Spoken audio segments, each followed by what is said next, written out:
Достар, баршаңызға сәлем. Бүгін сіздермен цистит болған жағдайда не істеу керек туралы сөйлесетін боламыз. Видеоны көрмес бұрын маған подписка жасап лайк қоюды ұмытпаңыздар.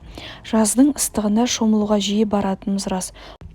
Ондайда жұқпа түскеннен немесе салқын су әсерінен қуық қабынуға ұшырап жатады.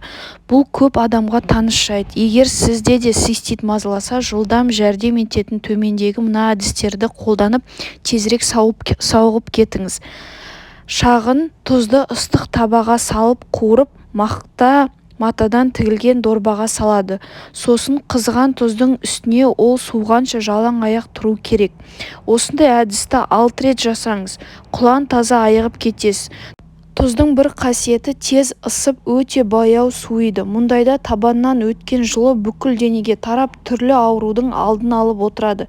Цистит жиі мазаласа, түймедақ, мыңжапырақ қырмызының әрқайсысын 2 ас қасықтан салып, оны 5-7 литр суда баяу отта 10 минуттай қайнатасыз.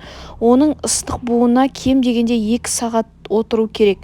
Таңертең және кешке, яғни күніне 2 реттен 10 күн қайталаған тиімді.